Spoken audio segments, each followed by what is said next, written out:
నంద్యాలలో వైఎస్ఆర్సీపీ చేపట్టిన బస్సు యాత్రకు అపూర్వ స్పందన లభించింది. దీనిపై మరింత సమాచారం మా ప్రతినిధి లోకేష్ అందిస్తారు. నంద్యాల నియోజకవర్గంలో సామాజిక సాధికార యాత్రకు అశేష స్పందన లభిస్తుంది.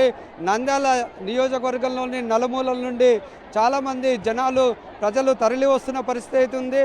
వేలాది మంది ఈ యొక్క సభ ప్రాంగణానికి చేరుకొని తమ సంఘీభావాన్ని తెలుపుతున్న పరిస్థితి అయితే కనపడుతుంది.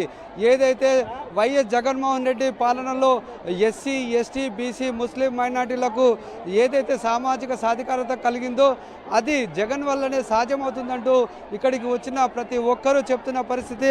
కొంతమంది ఈ యొక్క ప్రాంతానికి సంబంధించిన మహిళలు ఉన్నారు, వారితో మాట్లాడదాం.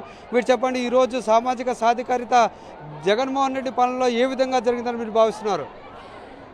మన సీఎం జగన్మోహన్ రెడ్డి గారి నాయకత్వంలో ఈరోజు సామాజిక సాధికార బస్సు యాత్ర మా నంద్యాలకు రావడం నిజంగా ఈరోజు పండగ వాతావరణం నెలకొంది. ఇసుకేస్తే రాలనంత జనం ఈరోజు మేము చూస్తున్నాము. గతంలో ఎప్పుడు కూడా ఈ విధంగా మేము చూసింది లేదు. ఈరోజు చూస్తుంటే ఒక సముద్రం లాగా, ఒక జన హోరులాగా కనిపిస్తోంది ఇక్కడ. మరి ఈ జగన్మోహన్ రెడ్డి నాయకత్వంలో ఈరోజు అన్ని వర్గాలకు, బీసీ, ఎస్సీ, ఎస్టీ, మైనారిటీ వర్గాల ప్రజలందరికీ కూడా ఎప్పుడు జరగనంత న్యాయం ఈ ప్రభుత్వంలో మాకు జరుగుతూ ఉంది.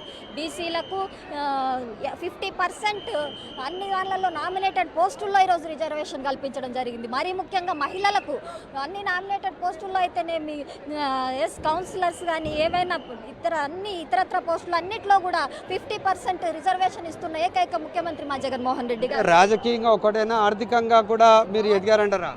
ఆర్థికంగా ఈ ప్రభుత్వంలో మేలుపడినంత ఏ ప్రభుత్వంలో కూడా మహిళలు బాగుపడలేదు. ఎందుకంటే గతంలో చూసినాం, చంద్రబాబు నాయుడు గారు పొదుపు మహిళలకు ఎన్నో హామీలు ఇచ్చి మీకు రుణమాఫీ చేస్తామని చెప్పి మోసం చేసి అబద్ధాలు చెప్పి ఆ రోజు అధికారంలోకి వచ్చి మా పొదుపు మహిళలను మోసం చేయడం జరిగింది. మీరెవరు కూడా రుణాలు కట్టద్దండి, నేను వస్తాను, మీరు రుణాలు తీరుస్తానని అబద్ధం చెప్పాడు. కానీ వచ్చిన తర్వాత అందరినీ మోసం చేశారు. మేమైతే కట్టకుండా కొన్ని నెలలుగా ఆయన వస్తే కడతాడని పెండింగ్ పెట్టుకొని అవన్నీ వడ్డీలయ్యి కట్టుకోలేక ఎంతోమంది ప్రజలు పొదుపులను కట్టుకోలేక చాలా అవస్థపడినారు. అలాంటి మోసాలు ఎన్నో జరిగినాయి అప్పుడు కాలంలో. కానీ మా జగన్మోహన్ రెడ్డి వచ్చినప్పటి నుండి ఈరోజు మాకు రుణాలు మాఫీ ఖచ్చితంగా చేసింది. గత 4 సంవత్సరాల్లో 3 విడతలు వచ్చింది. ఇప్పుడు ఈ జనవరి నెలలోనే 4వ విడత కూడా పడుతుంది.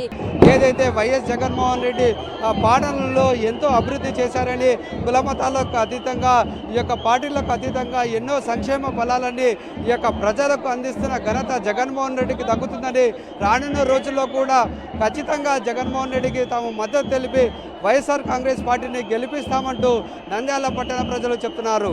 కెమెరామెన్ శేఖర్తో లోకేష్, సాక్షి టీవీ, నంద్యాల.